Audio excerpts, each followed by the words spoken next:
Hello everyone. सो आज शुरू करते हैं हम लोग chapter number 2 of class 10 CBSE board NCERT. ठीक है, चैप्टर नंबर 2 का नाम है एसिड बेसिस एंड सॉल्ट। तो सबसे पहले एक चीज समझते हैं कि एसिड का मतलब क्या है। एसिड का मतलब ये है कि H प्लस आयॉन्स, जितने ज्यादा क्वांटिटी में H प्लस आयॉन्स रहेंगे उतना ज्यादा एसिडिक, और जितना ज्यादा OH माइनस आयॉन्स रहेंगे उतना ज्यादा वो बेसिक कहलाएगा। क्लियर है? तो कह सकते हैं हम कि एसिड का अगर हम बात करें तो मतलब H plus ions, and bases का बात करें अगर हम तो आएगा OH माइनस आयॉन्स। क्लियर हो गया? तो अब इन सबको पता करना है कि कौन सी चीज एसिडिक है और कौन सी चीज बेसिक है। इसको जानने का एक ही तरीका है, वो है litmus paper, that is indicators. जैसे टेस्टर आपने कभी यूज किया होगा ना इलेक्ट्रिक करंट को देखने के लिए कि करंट आ रहा है कि नहीं आ रहा है, इसी तरीके से एक्चुअली होता है हमारा लिटमस पेपर। लिटमस पेपर जो होता है वो लिचन एक प्लांट होता है, उसके एक्सट्रैक्ट से बनाया जाता है। आप भी ये चीज कर सकते हो घर में। रोज जो होता है ना, रोज जो आप लोग रेड कलर का रोज देखते हो, उसको आप पानी में उबाल दो, या तो फिर रेड कॉलीफ्लावर होती है ना, रेड कैबेज जो होती है, उसको भी आप पानी में उबाल दो, उसका कलर एक्सट्रैक्ट हो जाएगा। बस वो भी एक एसिडिक एंड बेसिक मीडियम जैसे एक इंडिकेटर काम करेगा, वो आपको बताएगा कि एसिडिक है कि बेसिक है। अगर एसिडिक हुआ तो वो रेड कलर में आ जाएगा, पिंक से रेड कलर, और अगर वो बेसिक हुआ तो वो ग्रीन कलर में आ जाएगा। ठीक है, पानी का कलर चेंज होगा। सिमिलरली आपने कभी देखा होगा टर्मरिक, हल्दी, हल्दी भी एक बहुत बेस्ट नेचुरल इंडिकेटर है। आप हल्दी पानी को घोल दो एंड एक जगह सर्फ पानी लो, आप हल्दी पानी से एक पेपर में पूरा पेंट कर दो, येलो पेपर पूरा बना दो, ठीक है, उसको सूखने के लिए छोड़ दो। उसके बाद आप रेड, जो आपने जो साबुन वाला पानी लिया, उसको आप पेंट ब्रश से उसमें कुछ भी लिखोगे ना, आप देखोगे रेड कलर में फॉर्मेशन हो जाएगी। तो मतलब क्या हुआ, रेड कलर मतलब कि वो क्या हो रहा है यहाँ पर, वो इंडिकेटर बता रहा है हमें कि वो एसिडिक है कि बेसिक है। तो अब यहाँ पर मैंने आपको जैसे बताया कि लिटमस पेपर जो होता है, लिटमस पेपर जो होता है ये बनता है लिचन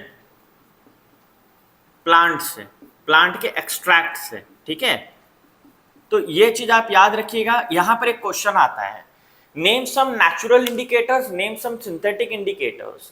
तो नेचुरल इंडिकेटर में ये वाले इंडिकेटर्स आते हैं जो हमें नेचर से मिलते हैं। सिंथेटिक में फिनोप्थलीन हो गया, या फिर यूनिवर्सल इंडिकेटर्स हो गया। ऐसे बहुत सारे और भी इंडिकेटर्स हैं जो हमें बताते हैं कि कोई चीज एसिडिक है कि बेसिक है। आगे बढ़ते हैं। अगर हम बात करें acid and base in laboratory की, तो देखिए अभी तक आपने कितना पढ़ा। देखो, आपने अभी तक सुना होगा कि एक तो इंडिकेटर्स होते हैं जो हमें कलर चेंज के बारे में बताते हैं। कुछ इंडिकेटर्स ऐसे भी होते हैं जिनकी स्मेल चेंज होती है, उनको ऑल्फैक्टरी इंडिकेटर्स कहा जाता है। क्या कहा जाता है? Olfactory indicators. ठीक है, उनकी स्मेल चेंज होगी। जैसे वेनिला, वेनिला फ्लेवर जो होता है ना, या तो फिर आप बोल सकते हो लौंग, लौंग जो होती है ना, क्लोव, क्लोव जिसे हम कहते हैं, वो हो गया, लहसुन हो गया, प्याज हो गया। ये सब क्या होते हैं? नेचुरल ये आपके नेचुरल इंडिकेटर्स में, ऑल्फैक्टरी इंडिकेटर्स में आते हैं, जिनकी स्मेल चेंज हो जाएगी। आस्ते आस्ते आस्ते आस्ते स्मेल चेंज हो जाएगी। आपको शायद मालूम होगा कि नहीं, पता नहीं, मैं आपको बता दे रहा हूँ। जो हमारा लहसुन होता है ना, लहसुन को आप अपने पाँव के नीचे, उसको पेस्ट बना के अगर आप उसको पाँव के नीचे, जो आपके पाँव का तली होता है ना, उसमें अगर आप लगा दोगे ना, तो वो भी एक एंटीबायोटिक जैसा काम करता है। पुराने टाइम में, इंसेंट टाइम में, जो दादी या मम्मी लोग होती थी ना, वो यही स्ट्रैटेजी अप्लाई करती थी। उसके बाद अगर हम बात करते हैं आज, how do acid and basis react with metal. अब इसको समझेंगे। ठीक है, एसिड एंड बेस मेटल के साथ कैसे रिएक्ट करता है, बात को समझिए। अगर मैं यहां पर बात करता हूं एसिड एंड बेस की, देखिए अगर हम बात करते हैं एसिड एंड बेस की, तो जब एसिड मेटल के साथ रिएक्ट करेगा, किसके साथ रिएक्ट करेगा? मेटल के साथ रिएक्ट करेगा, वो फॉर्म करेगा salt plus hydrogen gas. Hydrogen gas वो रिलीज करेगा। हमेशा याद रखिएगा, जब भी एसिड जब एक मेटल के साथ रिएक्ट करेगा ना, वो हाइड्रोजन गैस रिलीज करेगा ही करेगा। क्या रीजन है इसका? देखिए, डिस्प्लेसमेंट रिएक्शन। आपने फर्स्ट चैप्टर अगर पढ़ा होगा तो देखिएगा, उसमें यूट्यूब चैनल में मैंने फर्स्ट चैप्टर अपलोड किया हुआ है। डिस्प्लेसमेंट रिएक्शन में क्या होता है, जो हाईली रिएक्टिव मेटल होता है वो लो रिएक्टिव मेटल को डिस्प्लेस करता है। और ये आपको कैसे पता लगेगा? उसके लिए आपको रिएक्टिविटी सीरीज लर्न होनी चाहिए, वो बहुत जरूरी है। वो भी क्लास 8-9 में सिखाई गई थी। तो अभी आप ध्यान से देखिए, जैसे NaOH की मैं बात कर रहा हूँ। ठीक है, अब जैसे मेटल को ले ले, एसिड ले लेते हैं HCl, मैंने मेटल ले लिया Al, क्या ले लिया Al, तो एल्यूमिनियम क्लोराइड फॉर्म होगा। यहां पर क्या फॉर्म हो जाएगा, एल्यूमिनियम क्लोराइड, AlCl2 करके यहां पर फॉर्म होगा। इसको बैलेंस करना होगा आपको, क्लियर है, यहां पर आपको बैलेंस करना होगा। तो ये AlCl2 फॉर्म हो जाएगा एंड यहां पर फॉर्म होगा H2, हाइड्रोजन गैस। ये चीज याद रखिएगा, जब भी एल्यूमिनियम रिएक्ट करेगा, इसीलिए मना करते हैं, जो भी अचार आप खाते हो ना, जब मम्मा आपको टिफिन देती है स्कूल में, तो अक्सर क्या करती है ना, अचार को जितना भी पिकल्स होते हैं उनको वो एल्यूमिनियम फॉइल में डाल देती हैं, जो कि डेंजरस होता है, क्योंकि एल्यूमिनियम रिएक्ट करता है एसिड के साथ, वो कहीं ना कहीं 3-4 घंटे के अंदर वो पॉइजन जैसे बनना शुरू हो जाता है, तो it's very dangerous for you. तो ये चीज हमेशा याद रखिएगा, एसिड प्लस मेटल हमेशा क्या करेगा, एल्यूमिनियम क्लोराइड फॉर्म करेगा, सॉल्ट एंड हाइड्रोजन गैस। तो उसको खाने से क्या होगा, आपकी किडनी में थोड़ी सी प्रॉब्लम्स आने लग जाएंगी, तो उस चीज का खास ध्यान रखिएगा। खाने पीने में मैं हमेशा बोलता हूँ, अगर एक स्टूडेंट हो तो सबसे पहले अपना डाइट स्ट्रांग रखिए। डाइट स्ट्रांग रहेगा तो ब्रेन पावर इंक्रीज होगी, ब्रेन पावर इंक्रीज होगी तो मेमोरी सेल्स डेवलप होंगे। आगे बढ़ता हूं, अगर मान लो, देखो इस चीज को बहुत ध्यान से समझिए, अगर मैंने ये बात की कि एसिड जब मेटल के साथ रिएक्ट करेगा क्या फॉर्म करेगा, सॉल्ट एंड हाइड्रोजन गैस। अगर मैं ऐसा बोलूं कि मैं मेटल कार्बोनेट, इसमें मैं बोल दूं मेटल कार्बोनेट, जैसे ये हो गया एसिड, इसमें मैं मेटल के साथ मिला दूंगा कार्बोनेट। कार्बोनेट का मतलब यहां पर क्या हो गया, कार्बन, करेक्ट। कार्बोनेट अगर मैं मिला देता हूं तो क्या फॉर्म होगा, सेम चीज फॉर्म होगी, बस इसमें carbon dioxide gas extra add हो जाएगी। दैट मीन्स सॉल्ट फॉर्म होगा प्लस हाइड्रोजन गैस फॉर्म होगी plus carbon dioxide gas form होगी, बस इतना ही फर्क है दोनों में। सॉल्ट एंड हाइड्रोजन तो फॉर्म होगा ही होगा, क्योंकि मेटल के साथ रिएक्ट कर रहा है एसिड, तो सॉल्ट एंड हाइड्रोजन फॉर्म होगा। इस चीज को तो आप ब्रेन में रख लो, शॉर्टकट सिखा रहा हूं आपको, कि जब भी मेटल रिएक्ट करेगा आपका एसिड के साथ, वो हाइड्रोजन तो रिलीज करेगा ही करेगा, उसके साथ वो करेगा सॉल्ट और उसके साथ वो करेगा कार्बन डाइऑक्साइड, क्योंकि यहां पर क्या आ रहा है, मेटल कार्बोनेट, क्या आ रहा है, मेटल कार्बोनेट। जैसे एग्जांपल अगर मैं इसका एक तो आपको दे देता हूं, दैट इज Na2CO3, हम ले लेते हैं सोडियम, देखिए सोडियम कार्बोनेट Na2CO3 को अगर हम HCl एसिड के साथ मिला देते हैं, किसके साथ मिला देते हैं, HCl एसिड के साथ, ठीक है, तो क्या फॉर्म करेगा, यहां पर सिंपल है, नमक, नमक मतलब 2NaCl, बैलेंस फॉर्म में मैं बता रहा हूं आपको, plus water H2O plus carbon dioxide CO2, यहां पर क्या फॉर्म होगा, salt, water and carbon dioxide, ये रिएक्शन टेक प्लेस किया जाएगा। अब यहां पर ध्यान से समझिएगा, ठीक है, यहां पर आप एक चीज और बोल सकते हैं, वाटर भी फॉर्म करता है, तो यहां पर H2O लगेगा ना कि H2, खाली H2O लगेगा, याद रखिएगा, ठीक है ना, मेटल कार्बोनेट के साथ वाटर भी फॉर्म करेगा। उसके बाद हम बात करते हैं मेटल और मेटल हाइड्रोजन कार्बोनेट की। अगर मैं बात करूं, सेम चीज है, मेटल या मेटल हाइड्रोजन कार्बोनेट, या तो मेटल होगा यहां पर या तो मेटल हाइड्रोजन कार्बोनेट होगा, दोनों के साथ फॉर्म करेगा सॉल्ट एंड वाटर। अभी नेक्स्ट देखिए, how do acid and basis react with each other. अगर हम एसिड को बेस के साथ रिएक्ट कर दें, इसका बेस्ट एग्जांपल मैंने अभी आपको शॉर्ट्स, जो यूट्यूब शॉर्ट्स बनाई थी, मैंने उसमें बताया था आपको, इनो। इनो का काम वही होता है, वो एक सोडियम जो उसके अंदर पाया जाता है, ठीक है, वो बेस होता है, सोडियम हाइड्रोक्साइड जो पाया जाता है, सोडियम बेंजोएट जो पाया जाता है, वो एक क्या है, आपका बेस है। तो क्या होता है, जब एसिड आपके स्टमक में क्या बन रहा है, एसिड, हाइड्रोक्लोरिक एसिड, उसके साथ बेस रिएक्ट किया, क्या फॉर्म किया, सॉल्ट एंड वाटर। एग्जैक्टली, इसमें भी क्या फॉर्म होगा, सॉल्ट एंड वाटर। जब भी एसिड एंड बेस आपस में रिएक्ट करेंगे, फिर से बोल रहा हूं, एसिड एंड बेस जब भी रिएक्ट करेगा, वो फॉर्म करेगा salt plus water, salt plus water. जैसे एसिड आप ले लीजिए HCl, बेस में आप ले लीजिए NaOH, सोडियम हाइड्रोक्साइड, इन दोनों को अगर आप रिएक्शन करोगे तो क्या फॉर्म होगा, NaCl प्लस H2O, क्या फॉर्म होगा, NaCl plus H2O, that is salt and water. इसीलिए मैंने आपको मना किया था ना, कि गलती से भी इनो ऐसे पेशेंट्स को मत दो जिनको शुगर सॉरी इसकी हाइपर टेंशन की प्रॉब्लम होती है, दैट इज हाई बीपी की प्रॉब्लम होती है। क्योंकि अगर आप ऐसे पेशेंट्स को जो बुजुर्ग होते हैं उनको अगर आप इनो पिलाओगे तो उनकी बॉडी में नमक का क्वांटिटी बढ़ जाएगा, जिसके कारण उनको हाइपरटेंशन हो सकता है, उनको हार्ट अटैक्स आ सकते हैं, ड्राउजीनेस आ सकता है, कुछ भी हो सकता है। तो इसलिए ये सब चीज़ों का बहुत खास ध्यान रखना चाहिए मेडिसिन के केसेस में।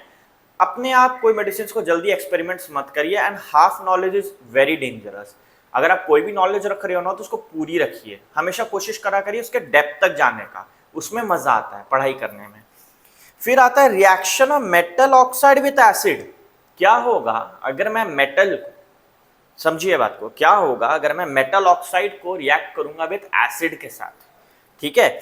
मेटल ऑक्साइड विथ एसिड जब रिएक्ट करेगा तभी भी क्या फॉर्म होगा, सॉल्ट एंड वाटर। अगर मैं मेटल ऑक्साइड, मैं इसको मिटा दे रहा हूं, आप लोग लिख लीजिएगा, ठीक है, एक बार आप देख लीजिए। उसके बाद अब आप देखिए, अगर मैं यहां पर मिटा रहा हूं, देखिए अगर मैं यूज कर रहा हूं यहां पर मेटल ऑक्साइड, क्या यूज कर रहा हूं, मेटल ऑक्साइड प्लस एसिड, तभी भी वो क्या फॉर्म करेगा, सॉल्ट एंड वाटर, ठीक है। क्योंकि देखिए बात को समझिए, क्यों मैं बोल रहा हूं ना सॉल्ट एंड वाटर, इसको कॉमन सेंस लगाइएगा। एसिड है ना, एसिड में H प्लस आयन्स होते हैं, और मेटल ऑक्साइड है ना, ऑक्साइड में मतलब ऑक्सीजन है, तो हाइड्रोजन आयन जब ऑक्सीजन के साथ मिलेंगे तो definitely it's going to get a water. इसी तरीके से नॉन मेटेलिक ऑक्साइड को भी अगर आप बेस के साथ रिएक्ट करोगे तो सेम चीज वहां पर भी प्रोड्यूस होगी, ठीक है, salt and water he produce होगा, बट उसमें क्या होगा, कार्बन डाइऑक्साइड गैस भी इन्वॉल्व होगी। इसका मैं इक्वेशंस आपको अलग लाइक वीडियो में आपको बताऊंगा, सारे बैलेंसिंग इक्वेशंस में आपको प्रैक्टिस थॉरोली करवाऊंगा, ठीक है। अब क्वेश्चन ये होता है कि what do all acid and basis have in common. Acid और बेसिस में ऐसा क्या कॉमन है, दोनों में एक चीज तो कॉमन है, वो है सॉल्ट एंड वाटर। दोनों में ये फायदा होता है कि दोनों के केस में वो क्या फॉर्म होगा, सॉल्ट एंड वाटर। और एक चीज और भी है, उसमें हाइड्रोनियम आयंस भी होते हैं, हाइड्रोजन आयंस जो होते हैं ना वो पाए जाते हैं।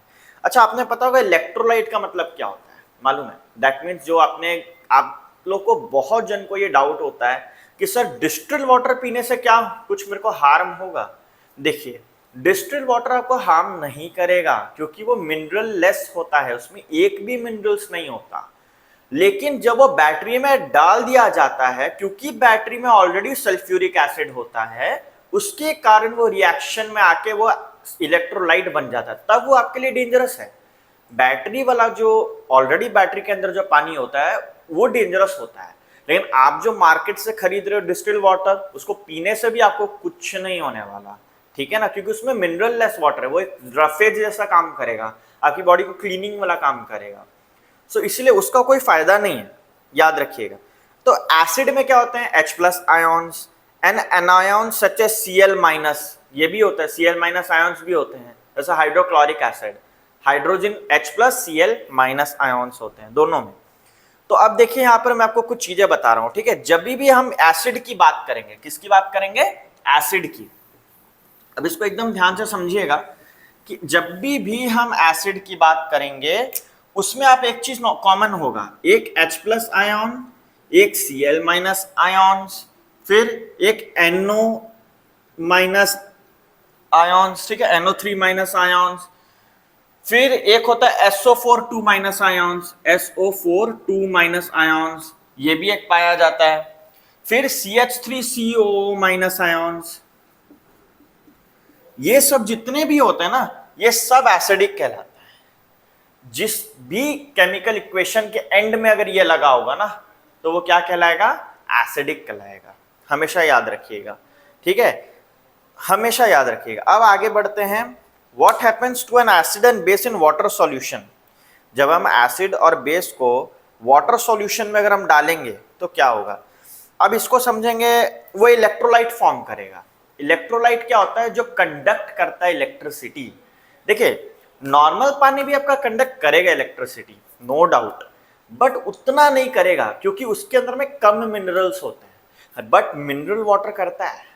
आपने कभी देखा है लाइक मिनरल वाटर पिए होगे डिफरेंट डिफरेंट कंपनी के, कुछ ऐसे मिनरल वाटर्स होते हैं जिसको आप जब पीते हो दांत में मेटालिक टेस्ट आता है, वो जो मेटालिक टेस्ट आता है ना वही होता है इलेक्ट्रोलाइट। तो जब आप पी रहे हो ना तो डेफिनेटली उस मिनरल वाटर में अगर आप इलेक्ट्रिसिटी पास करोगे तो 100% वो इलेक्ट्रिसिटी पास होने वाली है। तो इसी तरीके से हम क्या करते हैं, पानी के अंदर में मिनरल्स मिलाते हैं। मिनरल्स में हमारा हाइड्रोक्लोरिक एसिड हो जाता है, हाइड्रोक्लोरिक हो गया, सल्फ्यूरिक एसिड हो गया, जब आप मिलाते हो ना तो वो क्या करता है, H+ आयंस की कंसंट्रेशन को इंक्रीज कर देता है। तो एक चीज समझिए, increase in H+ ions concentration, अगर H+ आयंस के कंसंट्रेशन इंक्रीज होंगे electricity will pass, conductivity increase हो जाएगी, कंडक्टिविटी इंक्रीज हो जाएगी, ये डायरेक्टली प्रोपोर्शनल है। अगर आपका कंसंट्रेटेड हाइड्रोक्लोरिक एसिड या आप H+ आयंस को इंक्रीज कर रहे हो, एसिड को इंक्रीज कर रहे हो पानी के अंदर, तो वहीं पर इमीडिएटली कंडक्टिविटी भी इंक्रीज हो जाएगी। ये चीज हमेशा याद रखिएगा।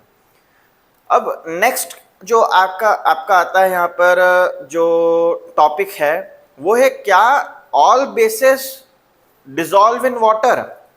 तो नहीं, all bases do not dissolve in water. And alkali is a base, बात को समझिए, दैट डिसॉल्व इन वाटर। जो सोपी होता है थोड़ा, जैसे आपका साबुन होता है ना, साबुन का सोपीनेस होता है उसमें, alkali can dissolve in water but all bases can not dissolve in water. ये चीज हमेशा याद रखिएगा। अब आपके मन में क्वेश्चन आ रहा होगा, सर एल्कली फिर क्या होता है? जो भी bases which are soluble in water, ऐसा कोई भी बेस जो पानी में घुल सके, कोई भी ऐसा बेस जो पानी में घुल सके, हम उसको बोलते हैं एल्कली। क्या बोलते हैं? एल्कलीज। हमेशा याद रखिएगा। जो OH- आयॉन्स जनरेट करेगा, क्या माइनस करेगा? OH- ions. जो OH- आयॉन्स बनाएगा उसको बोलते हैं एल्कली, जो कि पानी में डिसॉल्व होता है। Base which can dissolve in water, which can dissolve in water. ठीक है, ये चीज आप हमेशा याद रखिएगा। अब एक नेक्स्ट चीज है, मैं इसके बाद आपकी सेकंड टॉपिक की वीडियो बनाऊंगा, यहां तक मैं आपको आज पढ़ाऊंगा। बस लास्ट टॉपिक एक मैं छू रहा हूं आपके लिए, दैट इज क्या होगा अगर आप एक गरम कढ़ाई में या गरम तवा है, घर में रोटी मम्मी बना रही, उसमें पानी डाल दोगे तो डेफिनेटली वो स्पार्कल करेगा, लाइक वो बाहर उछलेगा। या तेल में अगर आप पानी डाल दे रहे हो, उबला हुआ तेल, गरम तेल, उसमें पानी डालोगे तो क्या होता है, एकदम आपने देखा होगा। तो इसी तरीके से क्या होता है, एसिड में H+ आयन सबसे ज्यादा होता है। अच्छा, इसको और एक तरीके से मैं आपको समझा सकता हूं। जैसे कि मान लो आप गुस्से में हो, आप पढ़ाई कर रहे हो, आपको बहुत गुस्सा है, कोई चीज को लेकर घर में बात चल रही है, बहुत गुस्सा आ गया, और उस समय अगर कोई छोटा सिबलिंग आपका घर का, ब्रदर सिस्टर कोई भी आके आपको तंग करे, आपको आके मस्ती करे, तो आप कैसे रिएक्ट करोगे? डेफिनेटली आप शाउट करोगे, राइट? एग्जैक्टली, आपको गुस्सा आएगा और गुस्सा आएगा। इसी तरीके से क्या होता है, एसिड जो होता है ना, उसमें H+ आयंस हाई कंसंट्रेशन में होते हैं, और उसमें जब आप पानी डालोगे ना तो वो ब्लास्ट हो जाएगा, वो स्पार्कल आउट होगा, उसमें इतनी जोर से हीट एनर्जी छोड़नी है कि वो बीकर ही टूट जाएगा। इसीलिए हमेशा कहते हैं कि एसिड को पानी में डालो। फिर से बोल रहा हूं, always put acid into water, वो भी स्लोली, एक बार में नहीं, थोड़ा करके आप डालो। तो एसिड को अगर आप पानी में डालोगे ना तो वो एक्सोथर्मिक रिएक्शन होगा, वो हीट रिलीज करेगा लेकिन लार्ज अमाउंट में नहीं करेगा। लेकिन अगर आपने उल्टा कर दिया तो वो ब्लास्ट हो सकता है। इसीलिए बोला जाता है कि कभी भी एसिड को पानी को एसिड में नहीं डालना चाहिए, हमेशा एसिड को पानी में डालना चाहिए। ठीक है, तो जब आप एसिड को, देखिए मैं यहां पर बता दे रहा हूं आपको, जब भी आप एसिड को पानी में डालोगे, वाटर में डालोगे, ठीक है, ये करेक्ट तरीका है। एसिड को पानी में डालना है स्लोली करके डालिए, वो एक्सोथर्मिक रिएक्शन होगा। क्या होगा? एक्सोथर्मिक रिएक्शन टेक प्लेस करेगा, और ये जो वाटर फॉर्म होगा वो होगा डाइल्यूट एसिड। क्या फॉर्म हो जाएगा? डाइल्यूट एसिड फॉर्म हो जाएगा। हमेशा याद रखिएगा, क्लियर है? हमेशा याद रखिएगा कि आपको एसिड को पानी में डालना है, कभी भी पानी को, वाटर को एसिड में मत डालिएगा, कभी भी पानी को एसिड में नहीं डालिएगा। क्लियर है? ये चीज बार बार मैं बोल रहा हूं क्योंकि स्टूडेंट्स अक्सर क्या करते हैं, लैब्स में ये गलतियां करते हैं, जिनके कारण बर्न्स होते हैं। दैट इज वाई आपको पता है स्कूल्स में क्यों आप लोग को लैब्स नहीं करवाया जाता, क्योंकि होता है ये जो एज होती है ना उसमें मजा आता है छिड़खानी करने का, यू नो लाइक थोड़ा सा यश एक्सपेरिमेंट्स सुने हो ना आप लोग, बहुत तगड़े तगड़े एक्सपेरिमेंट्स लोग करते हैं, तो बच्चों के मन में भी आता है कि हम भी करें, लेकिन इसके आउटकम्स वो सोचते नहीं कि इसके आउटकम्स बहुत डेंजरस एंड जानलेवा भी हो सकते हैं। सो दैट इज वाई इस चीज का आपको हमेशा याद रखना है। तो स्ट्रॉन्ग बेस की मैं बात कर रहा हूं सोडियम हाइड्रोक्साइड। अगर हम सबसे स्ट्रॉन्गेस्ट बेस की बात कर रहे हैं ना तो वो सोडियम हाइड्रोक्साइड होता है। सबसे स्ट्रॉन्ग बेस होता है सोडियम हाइड्रोक्साइड NaOH। क्लियर है। और अगर एसिड की मैं बात करूं तो देखिए ऐसे तो राजा राजा कहा जाता है सल्फ्यूरिक एसिड को, ठीक है, राजा कहा जाता है H2SO4, ठीक है, H2SO4 that is sulphuric acid को राजा कहा जाता है। लेकिन ना डेंजरस तो ये होता ही है, लेकिन इससे ज्यादा डेंजरस होता है HCl एसिड, हाइड्रोक्लोरिक एसिड। दोनों एसिड सबसे बड़े खतरनाक होते हैं। सल्फ्यूरिक एसिड को क्यों राजा कहा जाता है, इसका क्या रीजन है? बिकॉज ये आपकी बॉडी से पानी को टानता है, ये गुड एब्जॉर्बेंट है।